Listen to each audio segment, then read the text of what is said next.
This episode is sponsored by Headspace, meditation made simple. Go to headspace.com/PEL.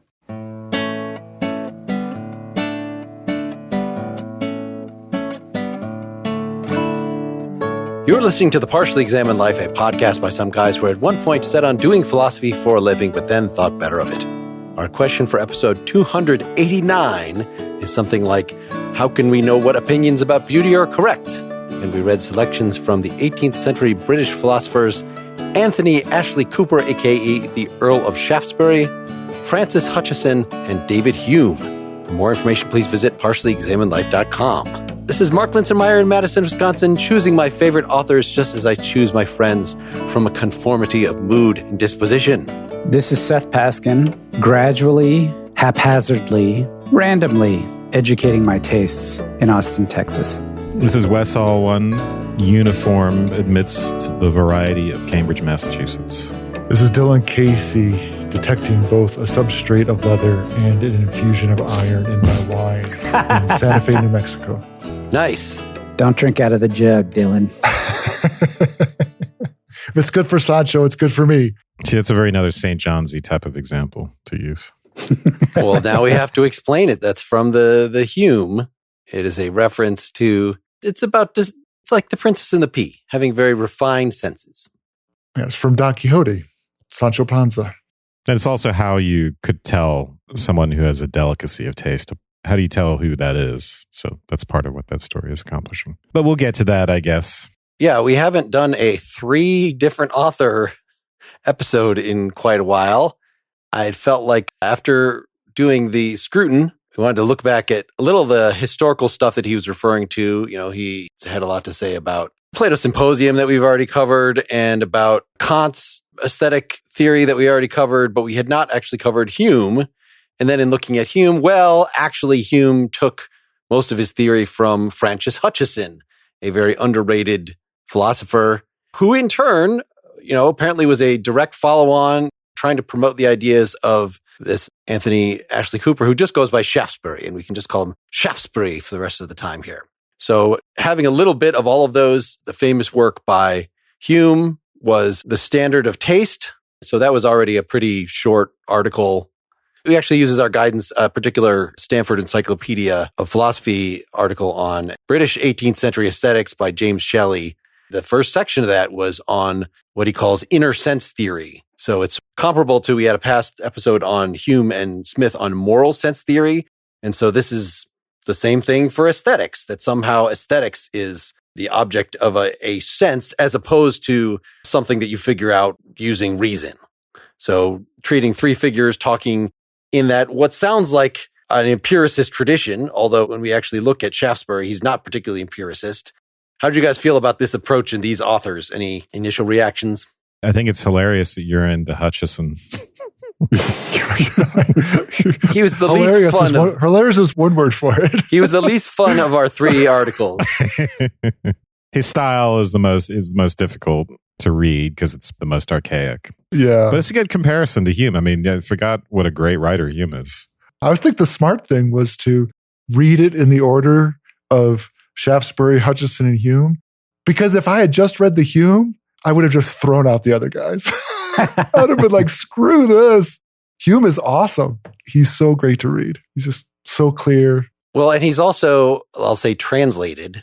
In other words, it was written in English in 1760. So I'm sure there was a lot of archaic spellings and punctuation and things, but somebody modernized that for our easy reading. Whereas the Hutcheson, I don't know, nobody cared enough to do that or how they felt should be presented to us. So like almost every noun is capitalized for some reason. Is that really the problem, though? No, I think that is a superficial problem. It's like there's something about your aesthetic that's out of tune there, Mark, if that's the problem. It's also... There's lots of great stuff in Hutcheson, but it is hard to read. And Shaftesbury is notoriously fun, I guess. Like apparently this was, maybe not this book, so that it was a section from his book, The Moralists, 1709. We just read 10 pages because it's near the end, a section on beauty. So it's bringing up beauty in the context of a larger screed about ethics, and it's a dialogue. like our Malebranche. not a fan of the dialogues. No more dialogues. But apparently, like his earlier book was the most reprinted book in the 18th century, second only to Locke. So that's crazy. Is it true that Locke and Shaftesbury were the Stephen Kings or whatever, or of the 18th century? Like they had the largest number of books printed? That's an amazing thing to be true. So I don't know if when I heard that, it was just talking about philosophy books or just that philosophy books were actually the most popular, that would surprise me quite a lot. That there wasn't, say, some novels going around. So I'm going to say philosophy books just for to be modest. There's someone of our listeners that has quick access to knowing which of those things is true. I mean, the Bible must have been the most printed one. But then, yes, this Hutcheson was an inquiry concerning beauty, order, harmony, and design from 1725.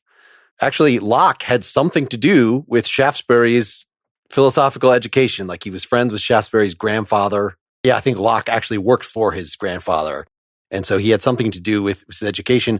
But apparently Shaftesbury was rebelling against, in some ways, Locke's empiricism.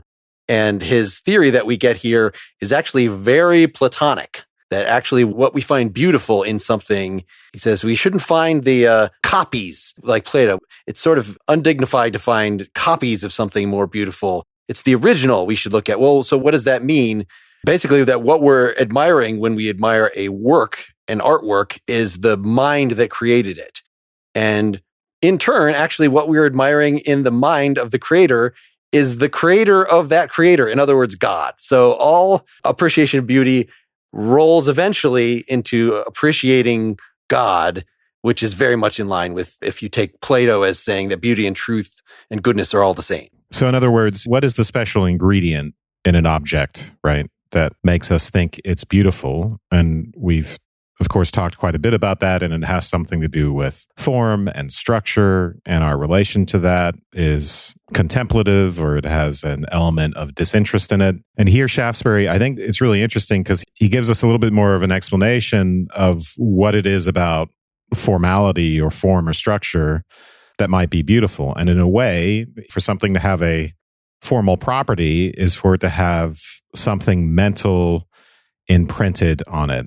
So, for example, if you enjoy a coin for what it might buy, this is, another one of our typical like interest, disinterest examples, but that's something different than appreciating it for being beautiful in and of itself. If you enjoy it in virtue of its design or form, so that it's not its material properties that are at stake, then what you're interested in is the effect that some mind has had on it.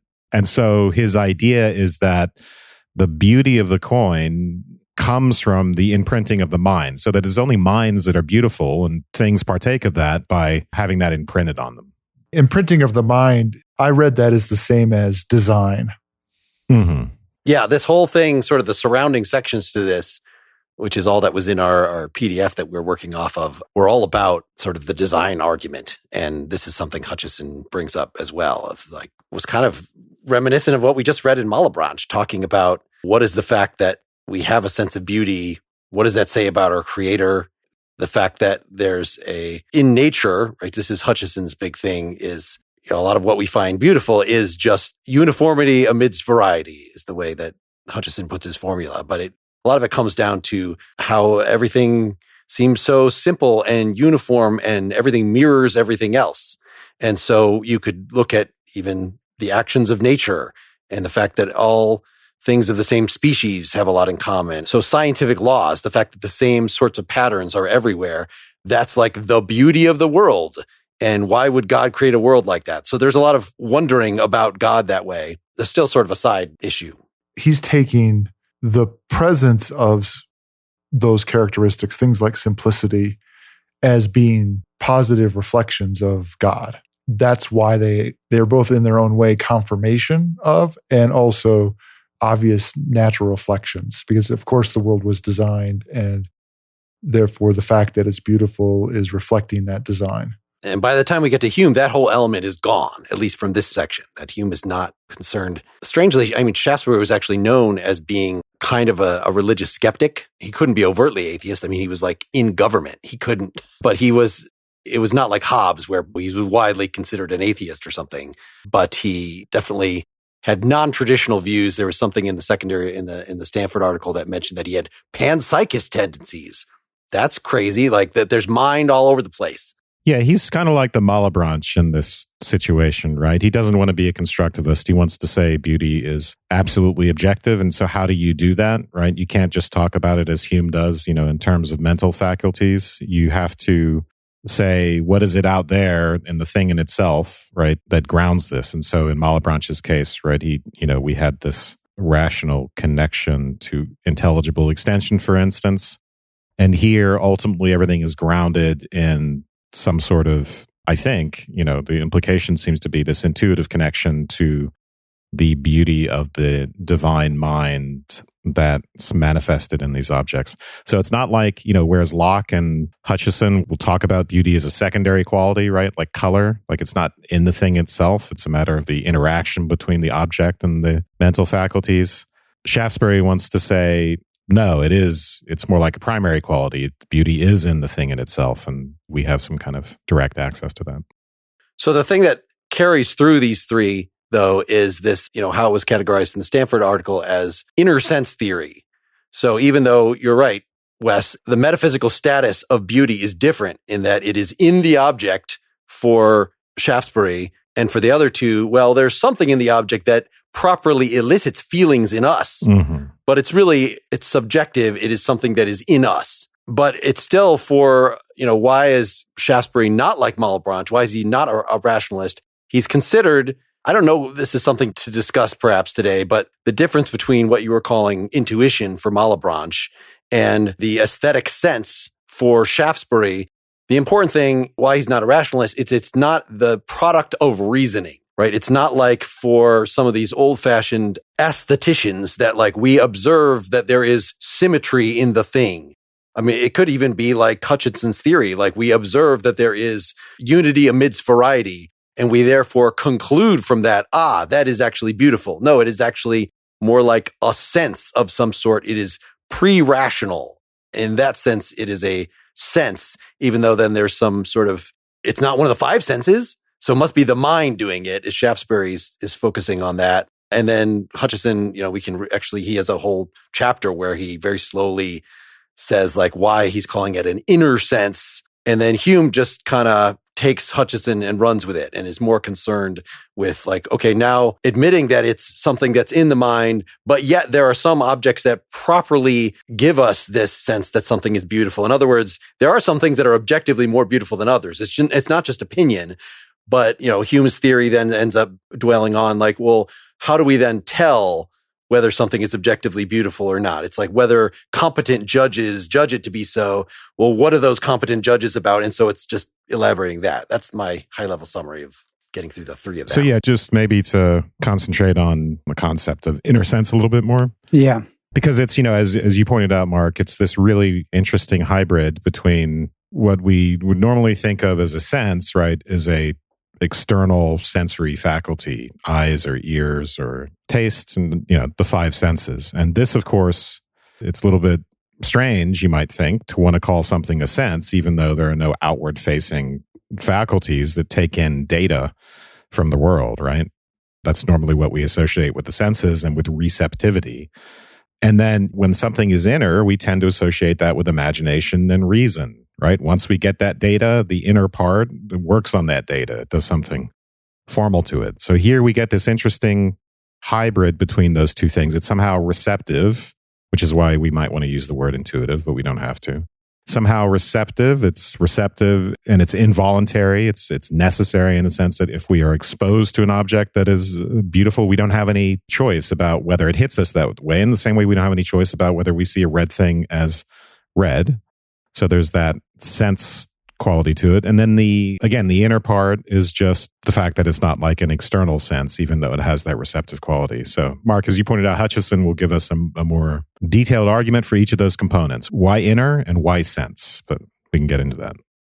is it worth pointing out that for it to be an inner sense, there's a correlate to data effectively? The objects of the inner sense for aesthetics are going to be not raw, something close to, raw items like, wavelengths of light or something like that, but even closer to just ideas, but they are the raw data at some level for this inner sense. But the idea is that we have a sensitivity to it that is not reasonable. I guess I agree with you. Calling it an interesting hybrid it's like saying that our minds have a natural sensitivity, functioning of desire, something like that we get pulled towards or away from things in a natural way. And with Hutcheson, we're in particular sensitive to uniformity amidst variety, right? And so it might be helpful to give an example, because he gives some examples which make that much clearer than it is in the Stanford article, which is to say that if you take an object and you hold its variety, so the amount of complexity of the object, let's say, constant, and you increase its uniformity, you increase its beauty. And likewise, if you hold its uniformity constant and you increase its variety, you increase its beauty. So for instance, a pentagon is more beautiful than a square. It's got more variety with the same uniformity. And more variety in that example just means a larger number of sides. Mark, you seem to be... I see in the text that he does mention the Pentagon. I thought he had mentioned that, well, first, after a certain point, it doesn't matter anymore because we can't tell the difference between 22 sides and 20 sides. And then I think that he says like a heptagon, 7 sides, is not more beautiful than a hexagon, 6 sides, because the parallelism in the hexagon, that's added uniformity, even though, so you're upping the uniformity. So Pentagon must be, you think the same logic would apply, why a square should be better than a pentagon. I think there's something we could have an argument about. No, the pentagon is better than the square. So that's it. The pentagon is in same uniformity, increased variety. An example of increased uniformity with the same variety is a square versus a rhombus. So the square is better than the rhombus because of the right angles. It's 4 sides means same amount of variety. Increased uniformity, right angles versus the sharp angles. Or, you could add greater degrees of irregularity. But to bring that up is not to want to have an argument about whether that our intuitions make sense. At least it gives us an idea of what he might mean with that phrase, and then we can move on from there. Okay, that's fair. So inner sense is supposed to somehow be tuned into that. Just want to make the connection to inner sense. Yes. Let's stop for some sponsor talk. I want to tell you about Green Chef. It is a California certified organic farmers certified meal kit company. Green Chef makes eating well easy with plans to fit every lifestyle. Whether you're keto, paleo, vegan, vegetarian, gluten-free, or just looking to eat more balanced meals, Green Chef offers a range of recipes to suit your preferences. Green Chef is going to save you time by taking care of meal planning, grocery shopping, and most of the prep for you week after week. They've got pre-made and pre-measured sauces, dressings, and spices to get you more chef-curated flavor in less time. Their pre-portioned, easy-to-follow recipes are delivered right to your door with 35 nutritious and flavorful options to choose from every week, featuring premium, clean ingredients that are seasonally sourced for peak freshness. And Green Chef's expert chefs curate every recipe so you can enjoy nutritious restaurant-quality dishes at home without compromising on taste. You're getting hand-picked organic veggies, premium proteins.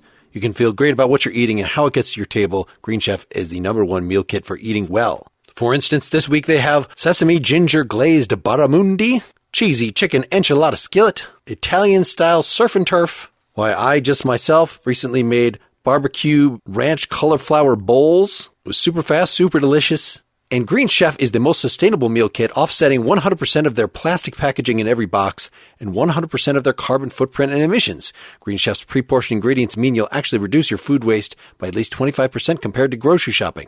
Go to greenchef.com/PEL130 and use code PEL130 to get $130 off plus free shipping. That's greenchef.com/PEL130 using code PEL130. Green Chef, the #1 meal kit for eating well. Your mind is sprinting. Your thoughts are a powerful treadmill, which you can't turn off or slow down. The inability to slow down or stop stresses you out, makes you anxious, and tires you out. Your mental health is under constant assault, and your ability to withstand, function, and move forward is eroding. Sound like you? The answer isn't radical life changes. It's small daily practices that will have a massive effect on your happiness and well-being.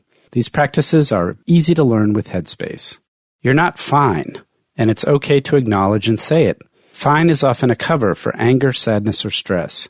Headspace is scientifically proven to help you manage your feelings and your mental health. A recent study proved that in just 2 weeks, Headspace can reduce your stress by 14%. Whether you want to relieve stress and anxiety, sleep better, or improve your focus, Headspace is your everyday dose of mindfulness for real life.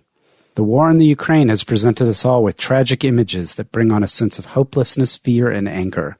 The guided meditation Processing Tragedy from Headspace teacher Eve helped me process and not ignore my grief and sadness and allowed me to avoid despair while finding constructive ways to engage. Headspace can help you too with whatever challenges you face. However you're feeling, try Headspace at headspace.com/PEL and get 1 month free of their entire mindfulness library. This is the best Headspace offer available, so go to headspace.com/PEL today. Headspace.com/PEL. And then he has a section on the beauty of theorems, just really to hit the fact that unlike the outer senses, which have to have an object in front of you that you are contemplating, the inner sense can deal with just something that is an object in your mind. Just like talking about the uniformity and variety in a visible shape, you could talk about it in a theorem or in a scientific law or something like that. Something that is a very powerful scientific law that explains a lot of stuff, but yet is so simple that has the same kind of beauty comparable to the shapes. The argument is that some objects that are beautiful are not outside of us. So if we can think something that's purely internal to us, like a theorem, is beautiful, then beauty can't simply be something external. This is one of the arguments for internality. The mere fact that we can say that theorem is beautiful, in some level, the fact that we could even assign it that character is evidence that it's internal.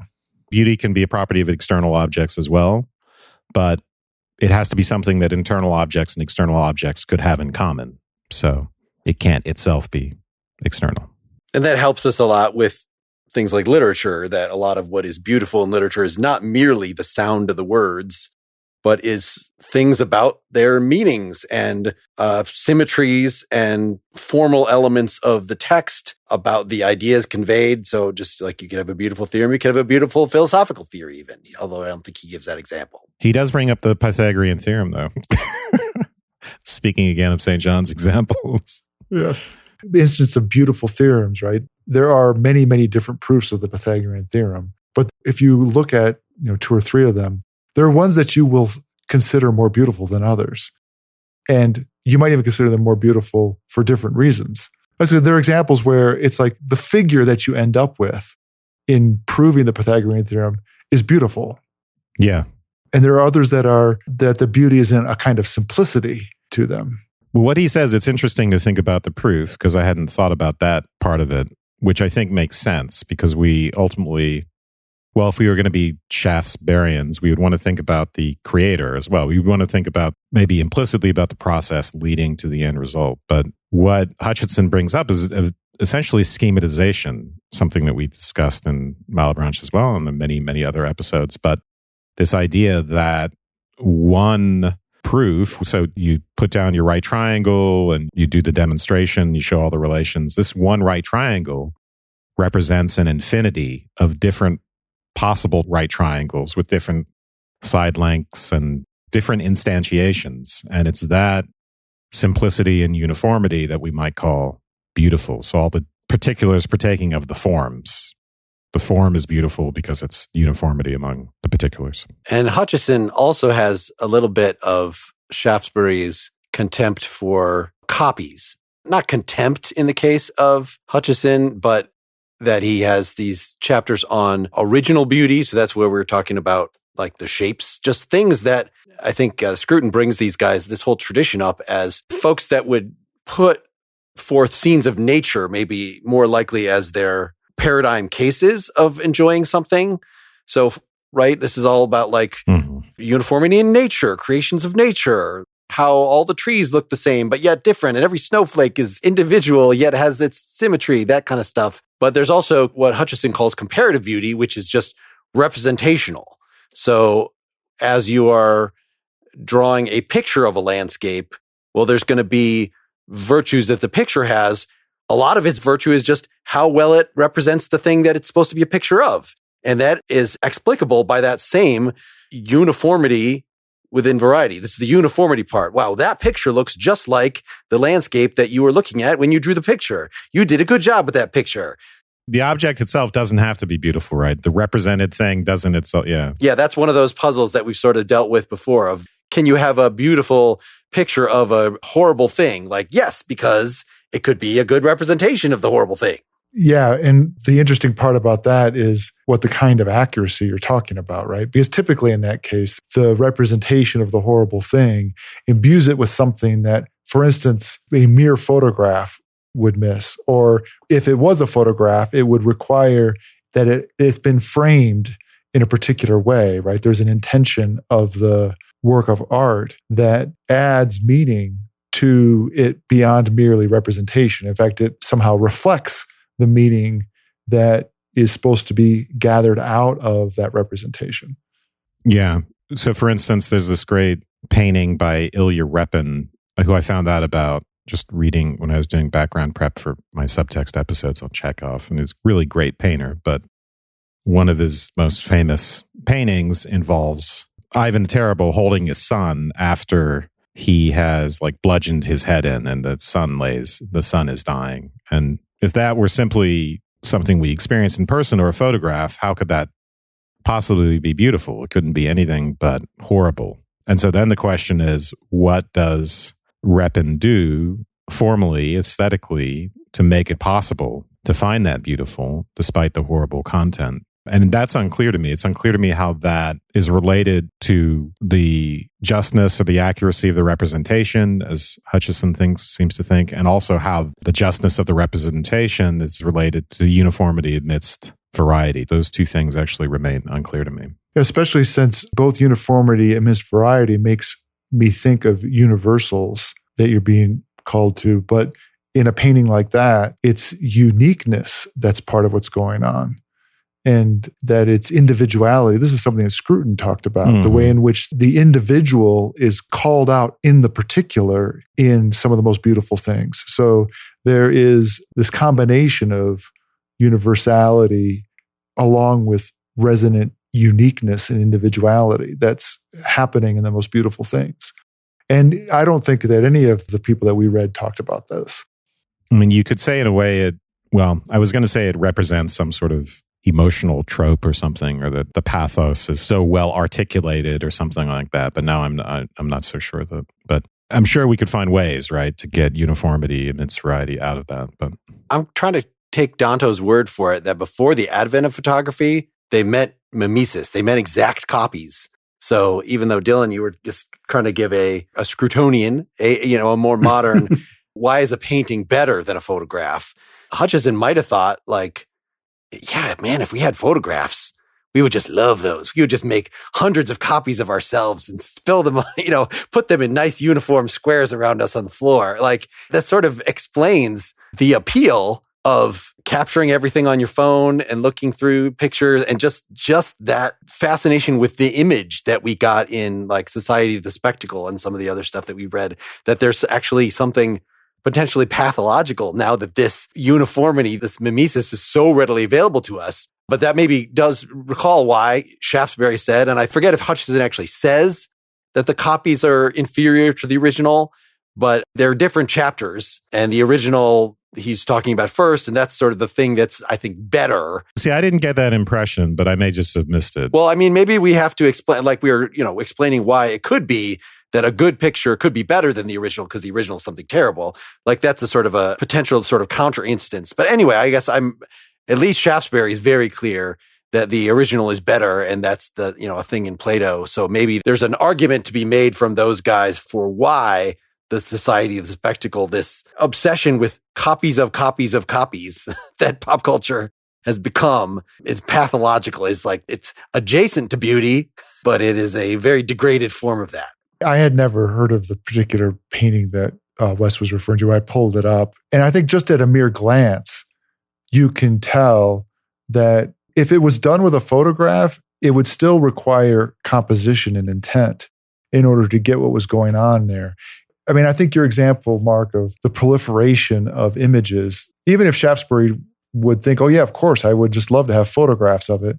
It would take him like taking 3 photographs to realize that photographs don't capture the same thing unless they're done with a specific kind of intent. I mean, imagine that painting being rendered as a bunch of forensic photographs done on a Polaroid by, someone just doing the scene and showing up to the scene. It would not do the same thing at all. And that's just me looking at it for 15 seconds. So there's something added to it, whether it's a painting or a photograph, that makes it beautiful in a way that is not simply reflecting, quote unquote, the original. That makes me, want to push Shaftesbury in talking about, well, what do you mean by the original? Because I suspect that he would still mean the kind of pathos and stuff like that that's embodied, those other truths that are there in the moment. He surely means that. It just isn't that the original is something like a photograph. Higher truth versus the literal truth, right? So it's not like stories, right? They're all about falsehoods, but they're meant to convey truths. So it's not about the story's accuracy, for instance. Hume brings this up. I think Hutcheson might bring it up as well, but it's about the psychological plausibility of characters, for instance, them behaving in ways that we would expect. And so they're true to life in that sense, but that doesn't mean that's necessarily conveyed by, say, some sort of detailed analytic psychological summary case study of the person. That's not the way the novelist does that.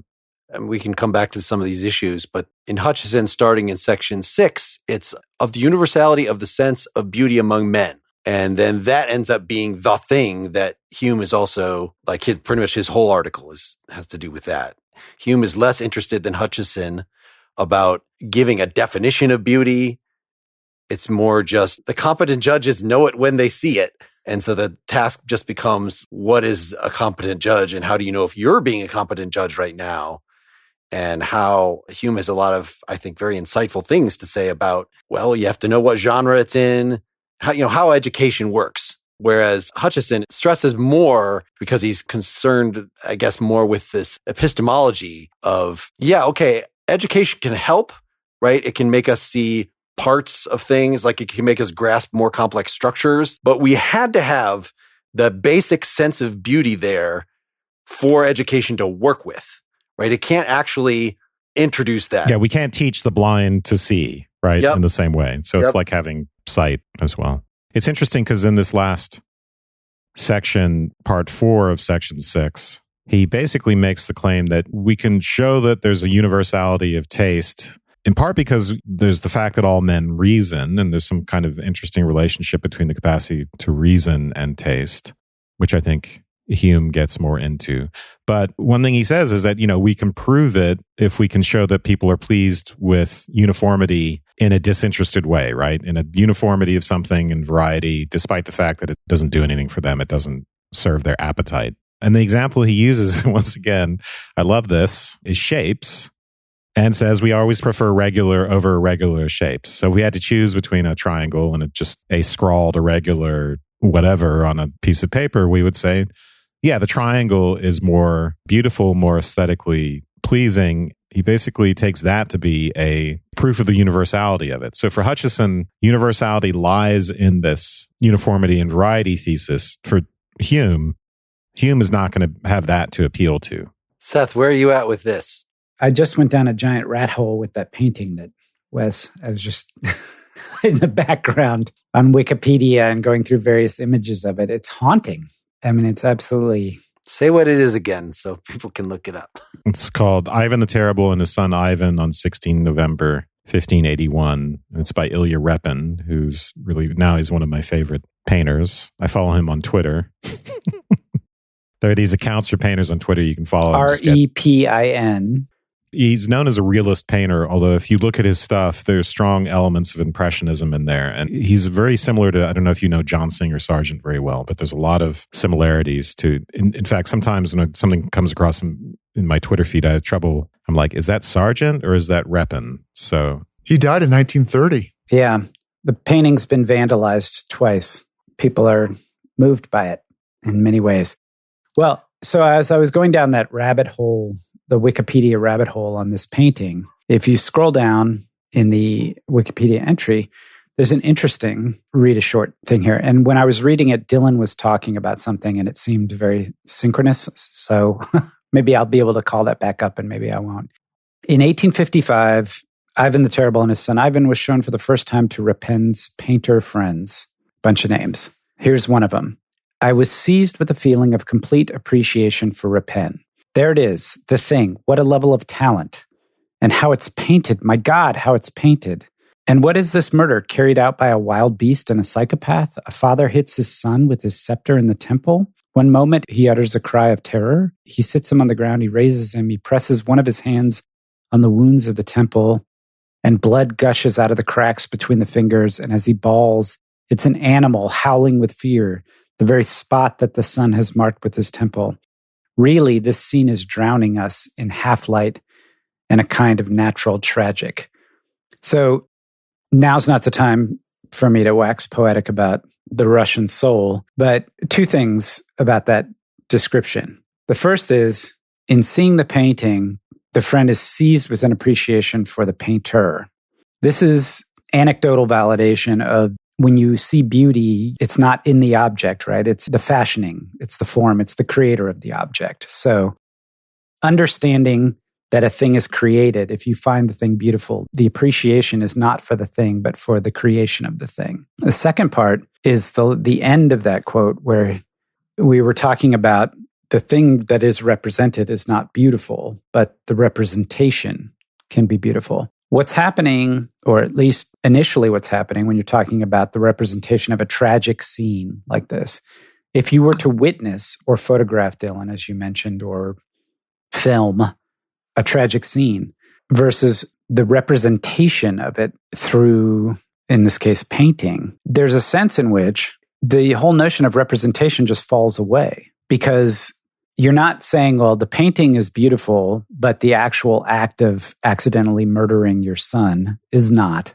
That's just completely irrelevant. The original object disappears. It's irrelevant to the question of beauty in the representation itself. But that calls to question, there's a sense in which no one has seen the original event, the thing depicted in the painting, the thing that the painting is supposed to be a representation of. There is no referent for the painting that you can adjudicate as beautiful or not. So all you have is the painting. But the painting itself is intended to be a representation. And in its attempt to represent this thing, it has that impact in you. It's beautiful. And so it is both representing and not representing, or at least it's representing without referring because there's no referent for us to. It's very bizarre. It's true to something, but it's not true to some historical fact. That's not what it, like a photograph might be. That's not the accuracy that we're looking for. What is it true to?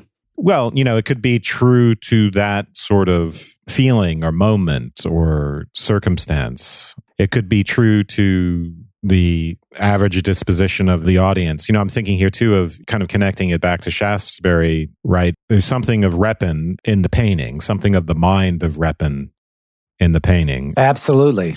That's part of what we're appreciating, and I think we might be able to connect that to representation.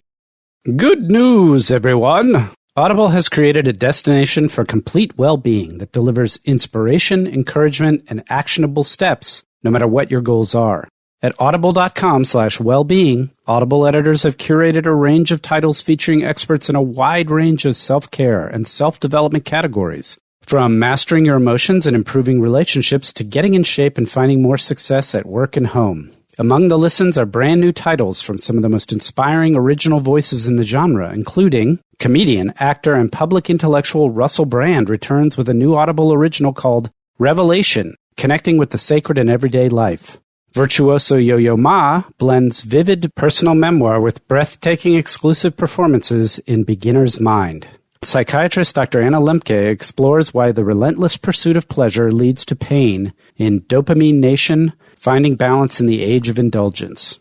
Listening to Audible opens up a world of opportunities for discovering insights wherever you are, and these titles can give you the confidence and motivation you need to build the life you deserve.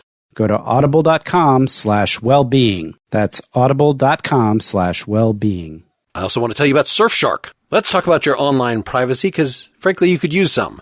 Websites, hackers, various third parties track your online activity across the internet. Even your internet provider can spy on your online activity and sell that data to third parties, but you can avoid that with a VPN. Virtual Private Network. It hides your location, makes it more difficult to identify you from a crowd of users.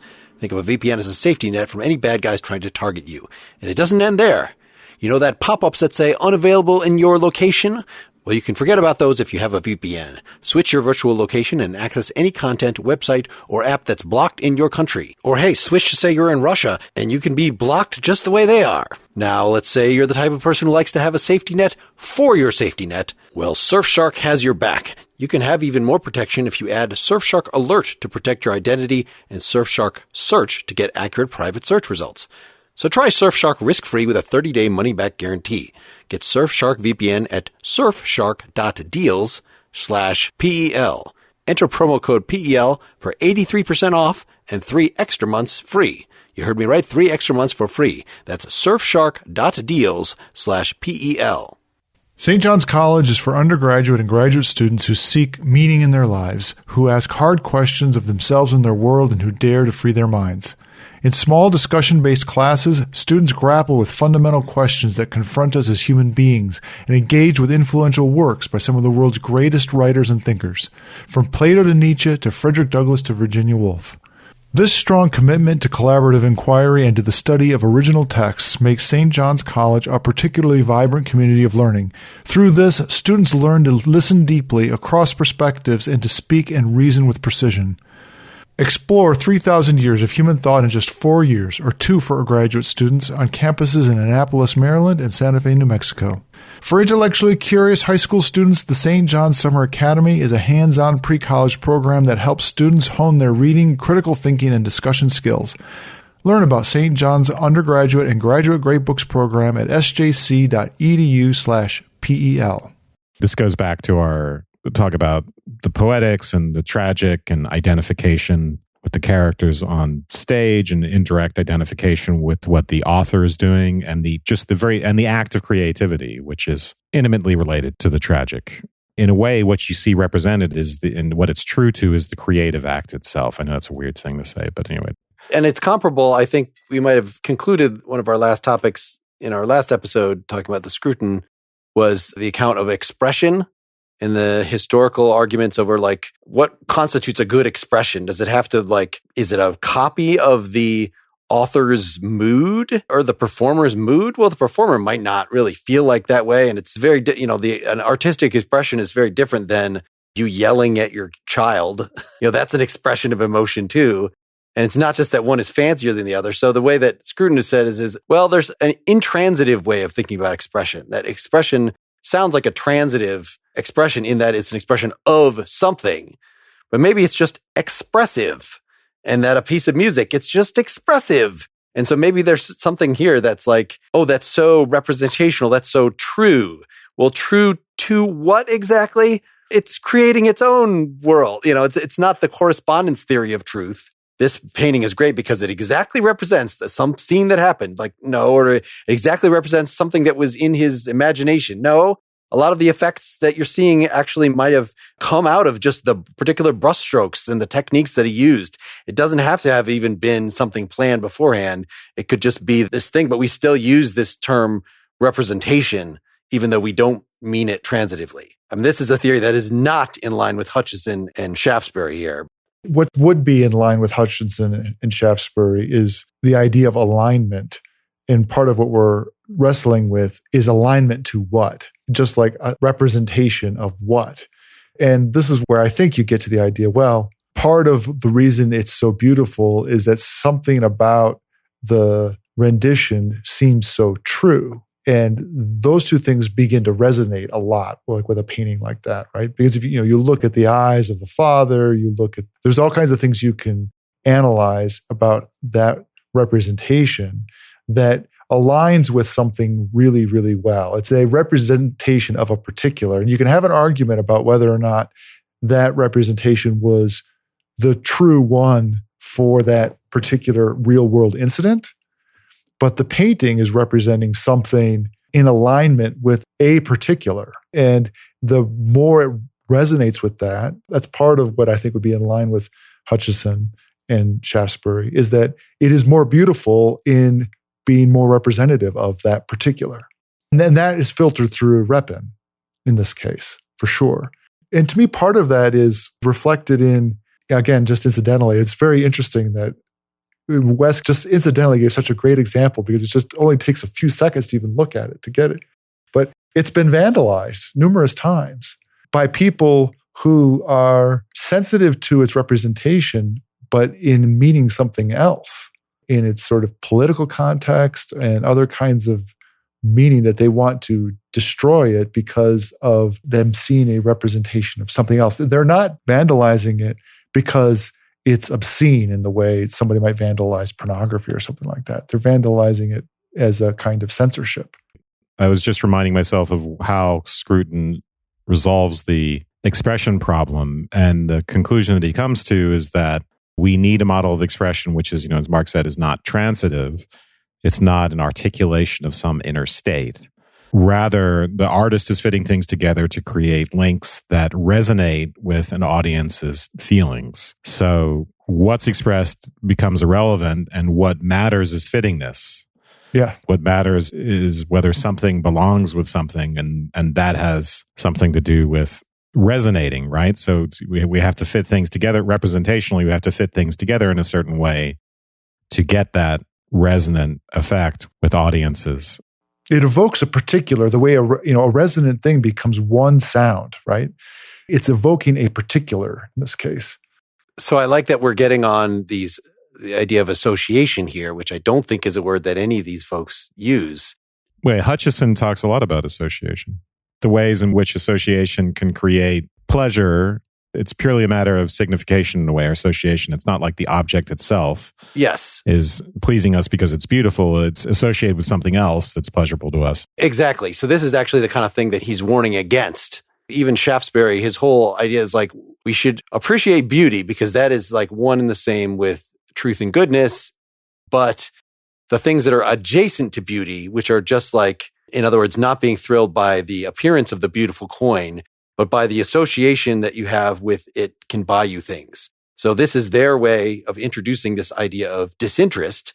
And so Kant, has really, by the time we get to Kant, he's really cut to the chase of just form. Form is what's beautiful, and everything else is association, is something lesser, is something interested. Whereas, I don't think that's as clear in all these folks, but Hutcheson definitely is warning us against the prejudice that arises from associations. And Hutcheson takes a very synthetic, we're starting with the basic things. And this is what proves that beauty is objective, is that everybody agrees the hexagon is more beautiful than the square. Everyone, you put it in front of small children, pre-verbal, and they would point, oh, I love that, they would grab at the hexagon rather than the square. He thinks that this is scientific. And it's just that when you make complex compositions, then there's so much room for things to go awry, for people to disagree, because it introduces all these associations where I think by the time you even get to Hume is not concerned with basic shapes. He's concerned with complex compositions and how good judges are going to judge the quality of those things. Like there's something less reductive about Hume than Hutcheson. I still have a fondness in my heart for this shape example, and because I think there's something really telling about it. And it's why, when children draw things and you look at it, it's like, children are just bad at art. Anyway, I'm just kidding.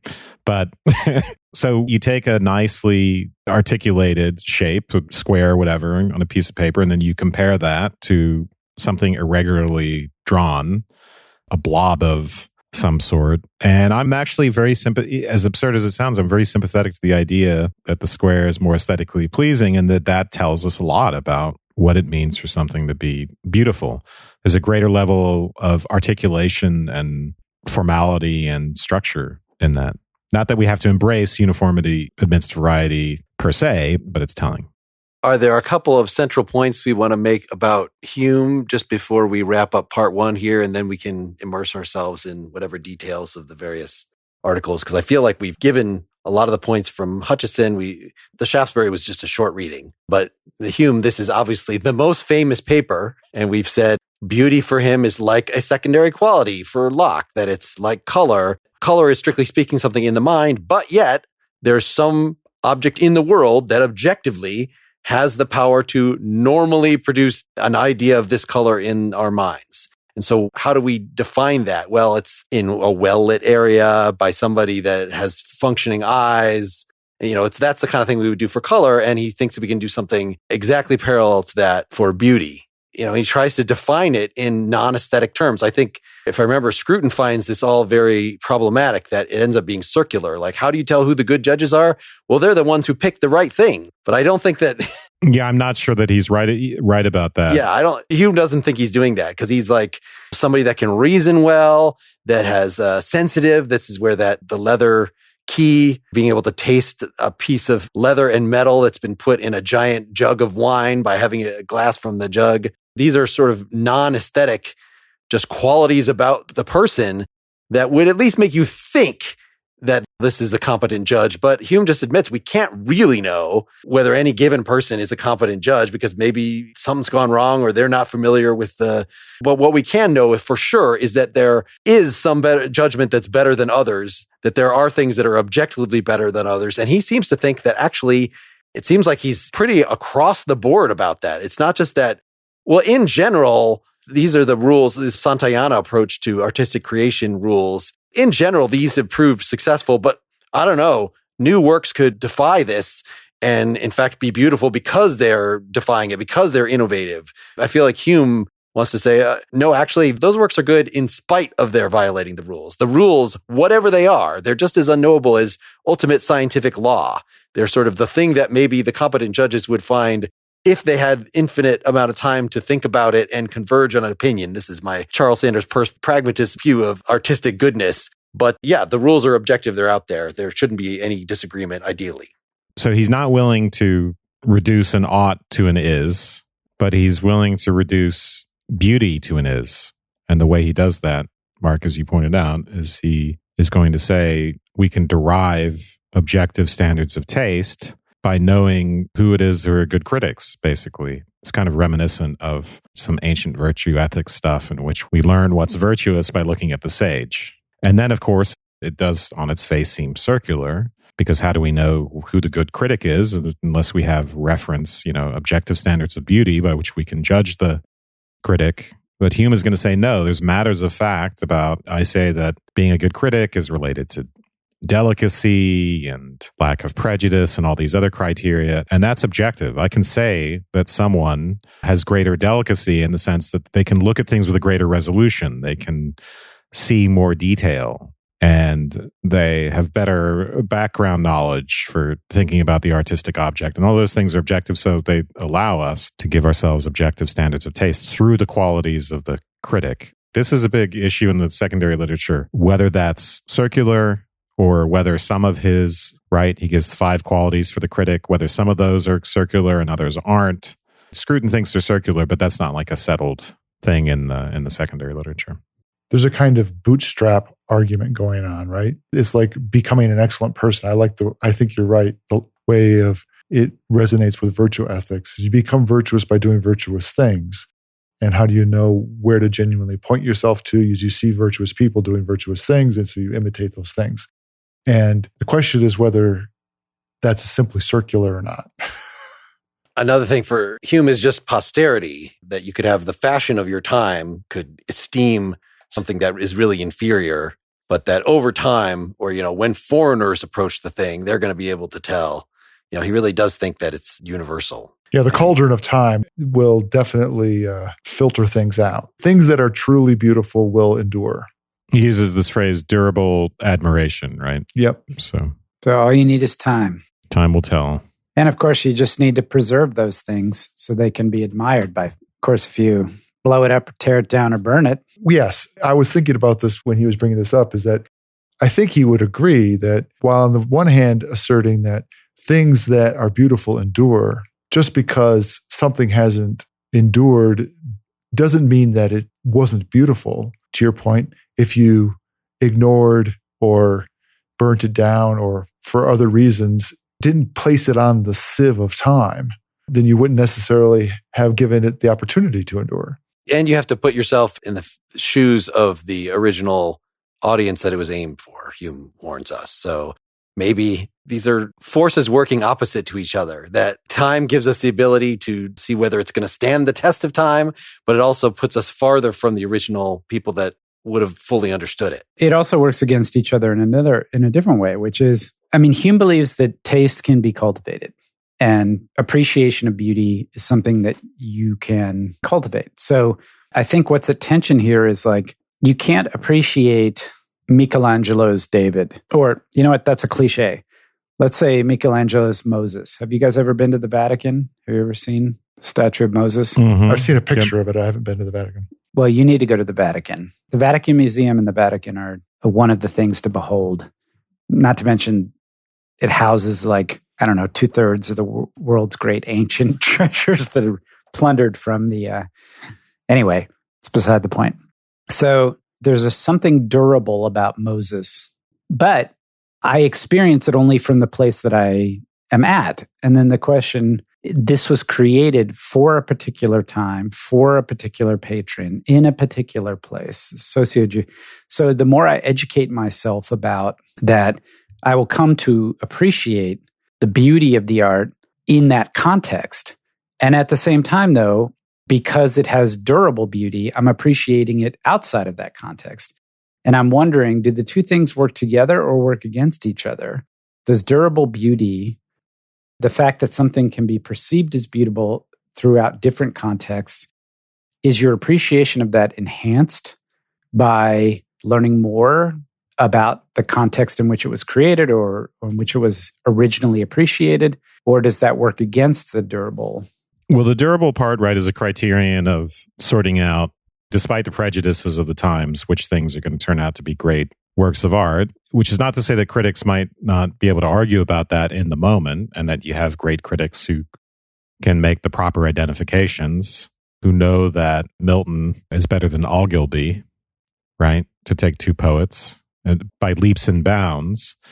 But it's also a criterion for the critic, when we get to the point where we're talking about looking at so for instance, a work of poetry from the standpoint of the audience of the times and trying to abstract yourself out of your own parochial point of view, that's one of the criterions for the good critic. And that's how you would, if you had that quality, if you were able to do that, then you would be able to tell that some object in the current moment, despite the fact that it is wedded to some extent to context, right? Its aesthetic meaning has to come from the context of the times.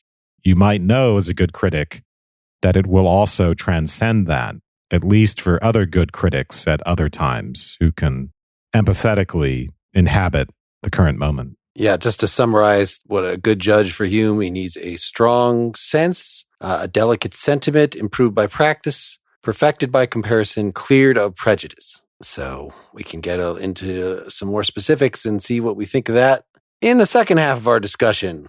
And to see that, you need to become a Partially Examined Life supporter. There are a couple different ways to do that. Go to partiallyexaminedlife.com/support. Next time, we're going to be reading some of Suzanne Langer's Philosophy in a New Key, a study in the symbolism of reason, right, and art. We would love to hear what you want us to cover. You can reach out to us at PEL@partiallyexaminedlife.com. If you're a supporter, you can use Discord as the new favorite way that people reach out to us. Or you can become a member of our Facebook group and comment there, or reach out to us on Twitter or Instagram. Thanks so much, everybody. Good night. Good night. Good night. Good night.